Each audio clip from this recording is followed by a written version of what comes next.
This is a Fleet Success Show, dedicated to helping you and your fleet succeed using the experience of fleet professionals and Hall of Fame fleet legends. The show that explores how the pillars of stakeholder satisfaction, intentional culture, resource efficiency, and risk management all combine to lead your fleet to success. We're glad you're here. Now, let's get into the show.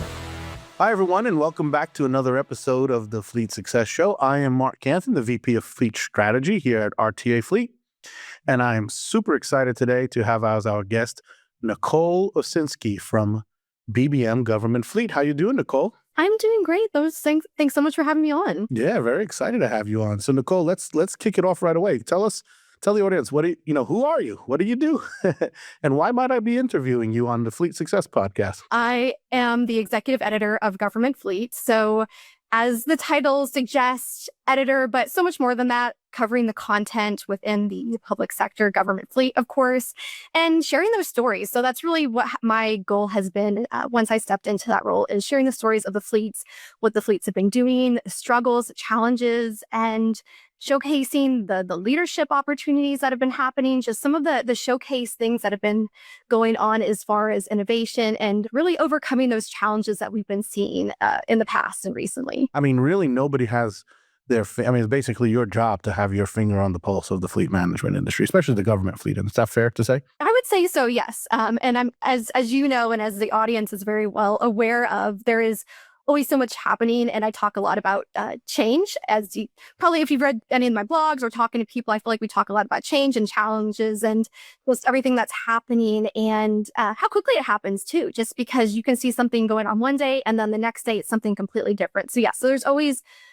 things to be looking at, and you always have to be aware of what is happening within this industry. And let's be honest, your publication is pretty much the gold standard for government fleet information in our industry for sure. There's no question about that. So, all right. So thanks for making some time for me. So this is exactly what I actually wanted to talk about with you. You know, I get asked all the time, and I'm sure you get asked all the time, you know, what are the things that the industries are facing? So I'm going to try to ask you in a sort of in a few different ways here. But yeah, let's just start with, so far it's, we're 4 months into 2026. What have been the hot topics so far that you're seeing? Well, one phrase that keeps coming up over and over again, and I don't know if this is a good thing or a bad thing to say, that it's not really a new thing, but it is something that has been I've seen a continual struggle with, is doing more with less. We're seeing those budgetary issues. We're seeing technician shortages, whatever that may be. I think fleets are really seeing the pressure, and have had that pressure with trying to say, okay, we have a limited amount of people, limited number of assets, whatever that is, and saying, how can we do our best and make things work well, keep things running? I mean, you think about in your community, all the times people may not realize, that refuse truck that's going down the street, or a police car, whatever that may be, just that keeps everything going smoothly. And fleets are really trying to understand and find their own ways to keep things running. And I loved, so last year at GFX, if I'm going to already start plugging that, we had Larry Campbell, who's retired from the industry, an award winner, and just overall just a legend. I loved what he said that success is as unique as your fingerprint. And again, I've written about this a few times because that really stuck with me. And I thought, doing more with less, well, that doesn't look the same for all fleets. So I think fleets are really trying to see how they can do that, but do that for their own individual operation and what that looks like for them. That's interesting. That's fascinating. And in the context of, if we're being honest, government fleets often are very, very concerned about what their neighbors are doing and what their peers are doing. And so in some ways, there's a little bit of a shift in perspective there, right? Because it's more about, how do I make this work for my set of circumstances and my uniqueness, to your point. And I'm kind of excited about that. What's the saying? Adversity is the best trigger for innovation, or something of that nature. Anyway, everyone knows what we mean. Yeah, close enough. Something like that. Yeah. All right, so that's really cool. So, well, and with that in mind, have you? I mean, I know it's still early in the year, and you guys do a lot of research. You do a lot of great case studies and that sort of stuff. Is there anything sticking out to you as maybe sort of a really neat or unique or effective way at how fleets are tackling that challenge? I think one of the big things that I've been seeing, and again, this isn't for every fleet, because you look at the sizes of fleets and the range is all over the place. So as much as I'd love to say, oh, this is one thing that seems to be the majority for what, for what these operations are doing. I think what it really has come down to is having that core team and having a team that knows what they're doing, that despite what road bumps may be ahead, that they have a team that can go, okay, I can put you here if I need to.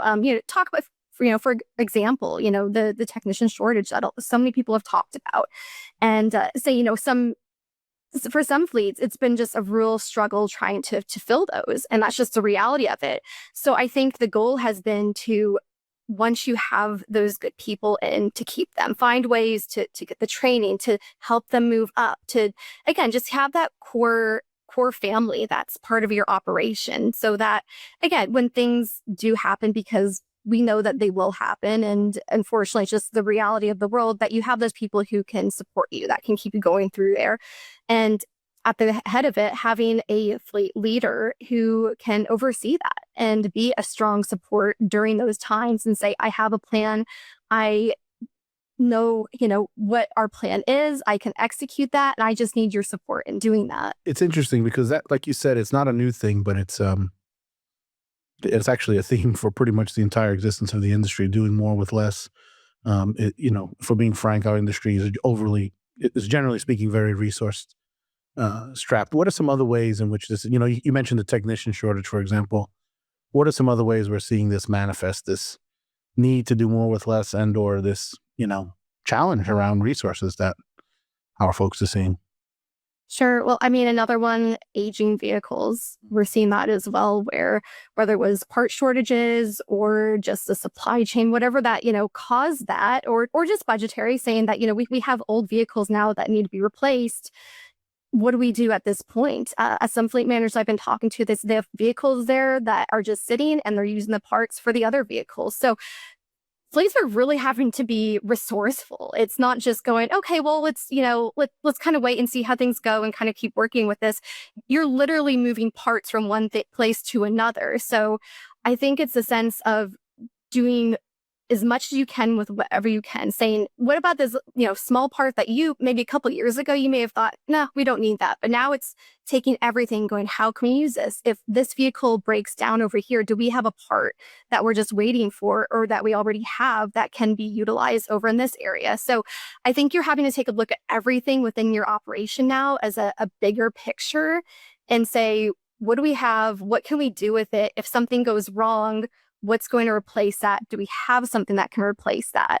And asking all those questions, it's really having that plan, that whether it's, that preventive maintenance plan, whether it's just a checklist, whatever that looks like for your fleet, it's looking out not months in advance, but years in advance now, because you don't know when that next resource might come in, unfortunately. Yeah, have a plan. What's that? Failing to plan is planning to fail. And there's nowhere that's more true than fleet, for sure. Ironically, of the two that you've brought up so far, replacement planning would actually help a lot of fleets with their technician shortage as well. But that's a nuance often challenging to explain to leadership. And so folks continue to work on those resources. So that's really interesting. All right, I'm trying to get you here. I'm trying to give you a curveball. So I'll admit that. What is something that maybe has, again, one of these topics that's predominant that you're seeing from just talking to fleets, or you're seeing that maybe you didn't expect? Is there anything like that kind of surprised you as a hot topic or a big issue that maybe you didn't expect? And if the answer is sincerely no, that's fine. But I'm just curious, sometimes things kind of catch us.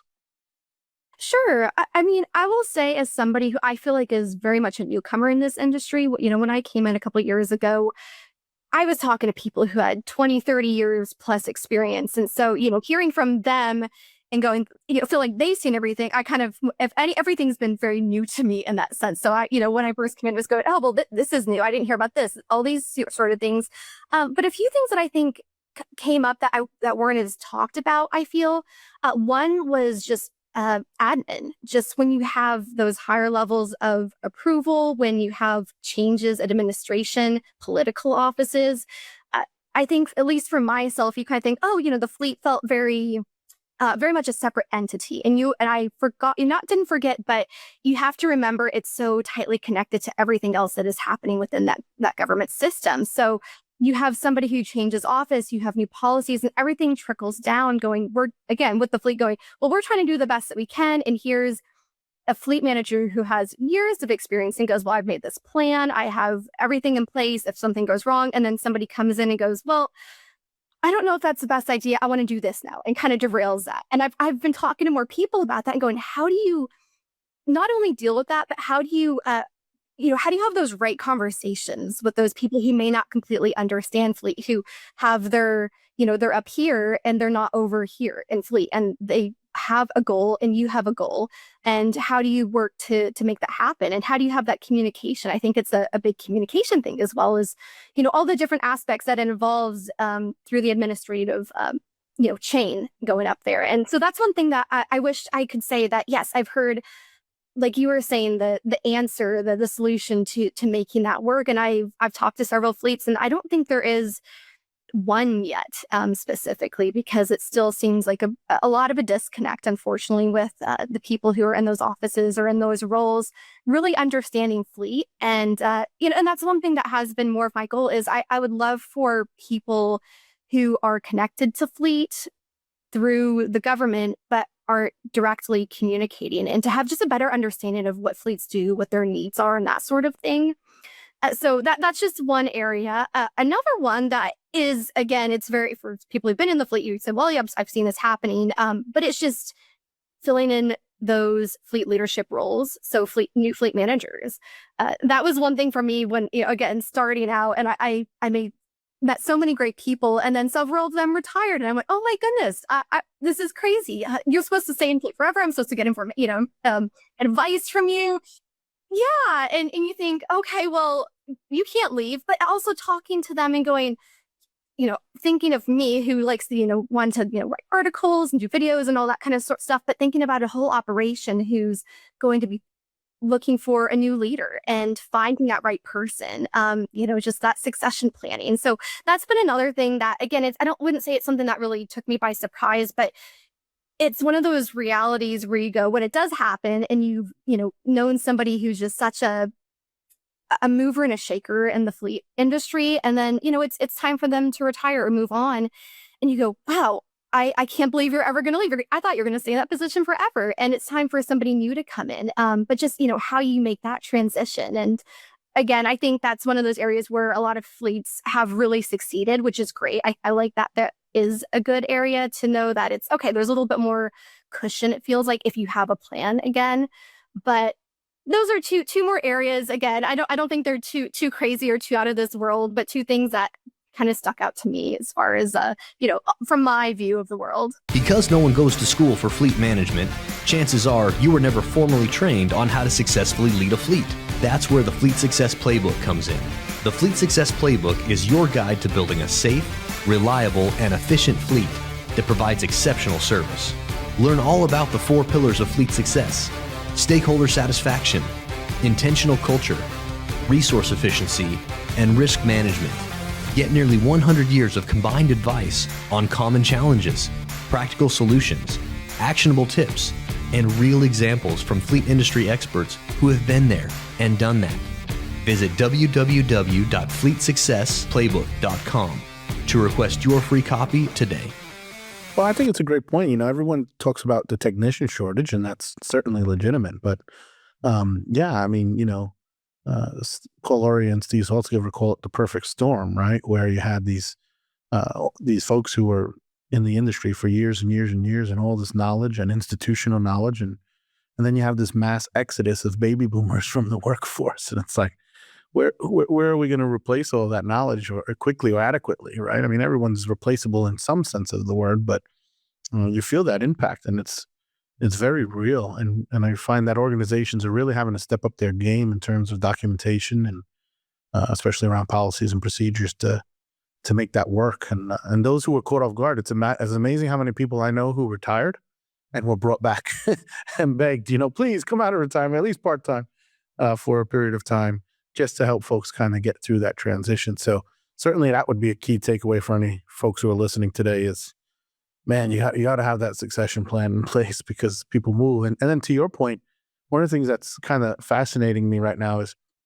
you're getting a bit of both. You're still getting that traditional fleet manager who maybe worked their way up from turning wrenches on the floor and got some education, got some training, and lo and behold, here they're a fleet manager.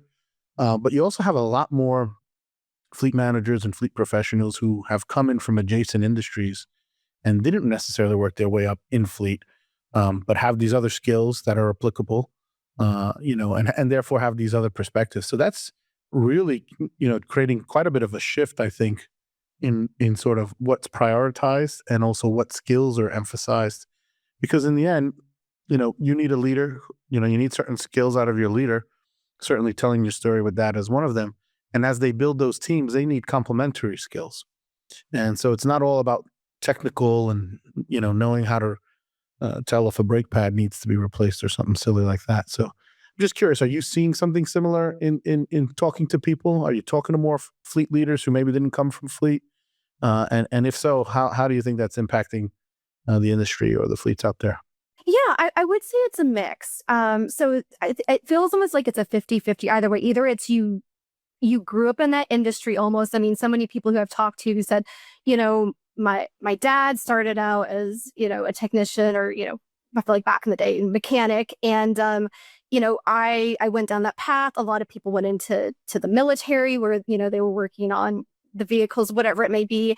And they had that kind of streamlined transition where it just felt like, yeah, of course, they're a fleet manager now. And then there were some people who, out of left field, who told me I never ever thought I would be in this industry. I was doing something completely different, but they had the know-how, the knowledge to bring that in. And I think I love that there are also just benefits from both.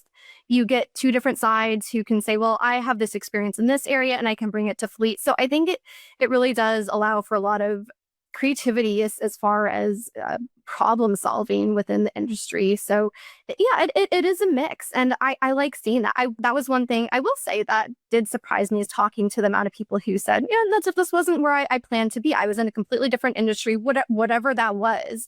And again, whatever way that may have been, whether it was talking to somebody, a lot of people I do know were within that kind of government branch. They're working maybe within a city, and somebody said, hey, what about kind of moving into this department? And it was kind of a slow transition. As far as the people who didn't start out in fleet, it seems to be a very gradual move into, where they are now, or where they were, and seeming to find an interest and really enjoying what the whole fleet operation meant for them, and saying, I think I could actually do something and really help solve these problems. And then ended up as a fleet manager, so, somewhere within there. So it is a reality. And I think we are seeing more of that. Just talking about, succession planning, I'm seeing some of these newer fleet managers coming from other areas that aren't traditional fleet paths. I think it's definitely shifted the expectation levels around being able to leverage data. I think that's the one piece that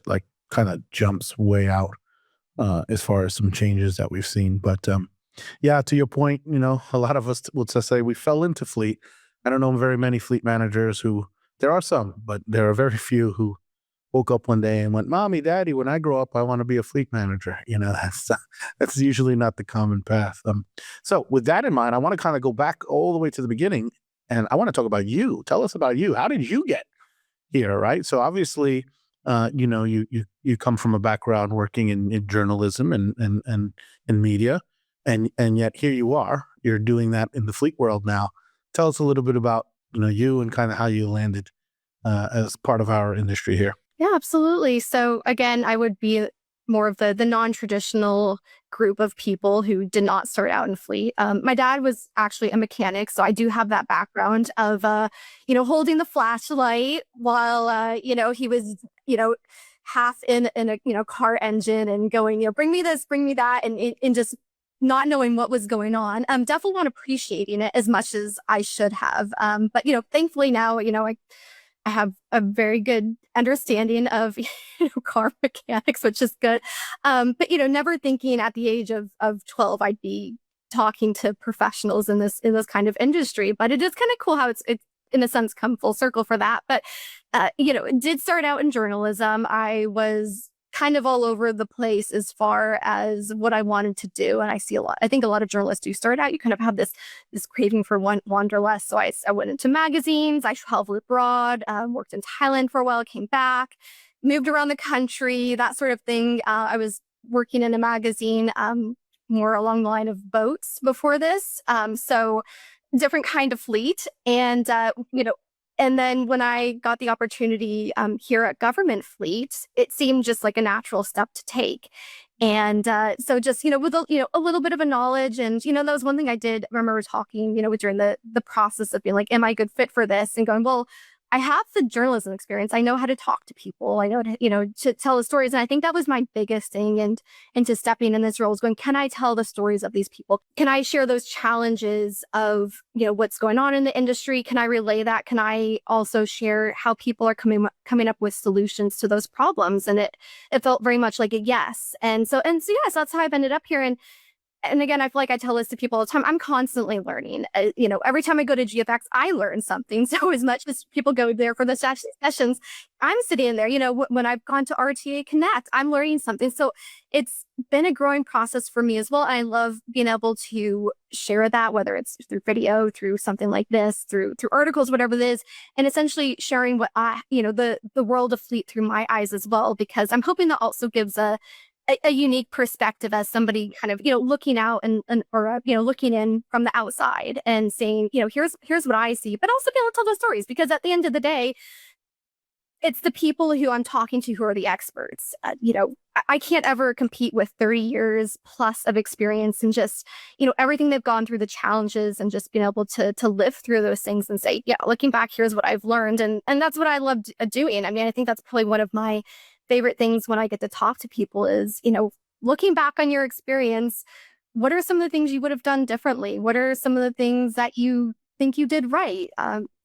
All that kind of stuff. So yeah, at the end of the day, just being able to tell those stories, and that's why I'm here. I'd say from that kind of a roundabout way of being here in this journey. Sure. I think that's all. I think that's really important. Yeah, it's true. You may not have 30 years as a fleet manager under your belt, but you do, present the industry with this unique opportunity to kind of connect dots, right? To look at, what's going on over here versus what's going on over there. What can we learn from each other that maybe we haven't been exposed to? What's worked in several places to consider, those sorts of things. So, and you said you like to learn. So I think that's great. I think there is a role to be filled because the fleet manager are in there day to day, and they need to focus on the things that are in front of them. And I think the rest of us in the industry have an obligation to continue to try to foster that education, or give them the ability to have that self-education so that they consider all this, and the networking, right? The networking piece. So, one of the big things that we absolutely advise to folks who are new to the industry or new professionals is get involved, get yourself to the conferences, get yourself to the networks.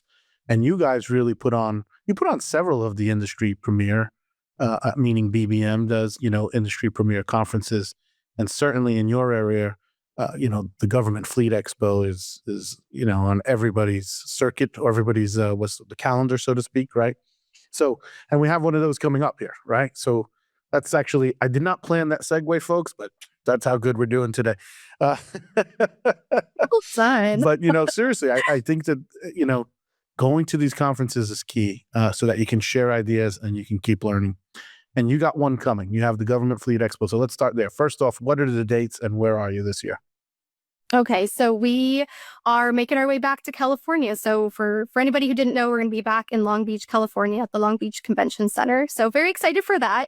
It has been a bit since we've been over on that side, and we're really excited to be back over there. But it'll be June 9th through the 12th. So that during that week, and we're just super excited. Again, like I said, I always learn something, and I'm just always excited to see everybody. And I know everybody else is. I've been told it feels like a family reunion getting back together, and I would say that's exactly definitely right. Yeah. the sentiment overall. It's an awesome show, and it is like a family reunion for many of us. So, okay, you said the 9th through the 12th of June. Is that right? Okay, correct. And yep.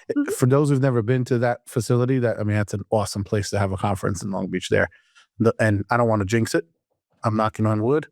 But, yeah, the weather always seems to be awesome too. So we'll hope that plays out as well. So tell us a little bit about what you have in store there. What are some of the, are there, I don't know what you can share. Maybe you're not allowed to share some of that. So if I'm asking you a question you can't answer, but if there's any, I don't know, maybe a cool speaker or cool topics that are going to be gone over, give us what you're allowed to, what you can. Yeah, well, I mean, thankfully, most of our schedule is up on our website for GFX. So if anybody hasn't checked it out, go to the GFX website. It's also on our government fleet website. You can click through, but we've got pretty much the full schedule up. Well, so let me pause you there because I should have just started there.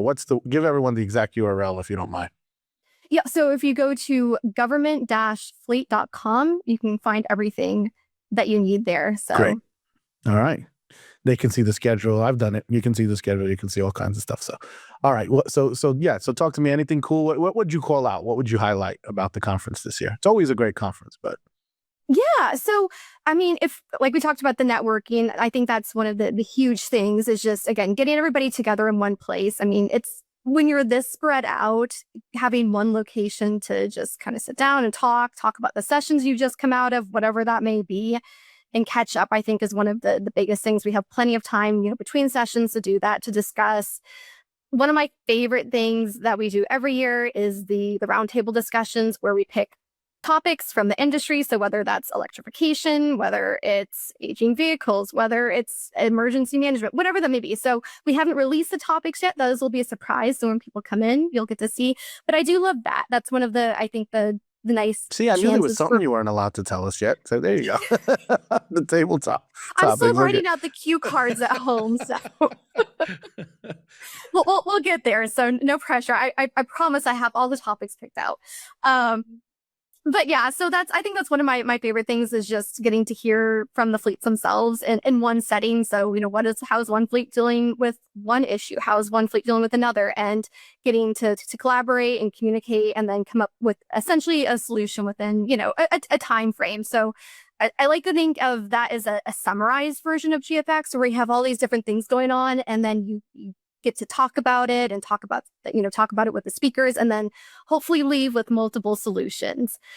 So again, yeah, so that's one of the things that I definitely want to highlight. Of course, our awards ceremony, which is on the first day, that Tuesday where after we do our ride and drive and kind of get everybody in and settled and everything, this is when we get to honor the fleets who have really just been doing so much during the year. And then also, call outs for individuals. So, we have our police fleet innovators. We have our fleet manager of the year. We have, of course, our 50 leading fleets. We have our Hall of Fame, legendary lifetime. We're also doing, a few others, bringing them in. So, it's just a big time for people to get together and just see what other fleets have been doing. And again, just to honor the fleets as far as their achievements and goodness, just all of the challenges they've been through and just to see how they've overcome that. And, it's a lengthy judging process as well. So it's not just, we're, giving people these awards. Our judges go through weeks and weeks and weeks, if not months, of going through each individual application, seeing how these fleets have changed and grown and overcome these things. And again, getting to showcase those fleets for what they've done. So we can't announce the winners yet. We'll actually be making 2 announcements soon as far as our Fleet Manager of the Year finalists and our 50 leading fleets. We won't be ranking them, but you'll just get a preview into what will be happening at the honor celebration. So yeah, again, those are a few things I want to highlight. Of course, the sessions, our ride and drive, just everything overall, but just that time to really connect and learn. At the end of the day, it's getting to connect and learn and come away with a solution. And those sessions are focused on the kinds of things we've been talking about, right? Like helping folks, try to do their best to address the real issues that folks are facing. In many cases, it's another fleet manager who maybe is giving you a case study of something that's been effective for them.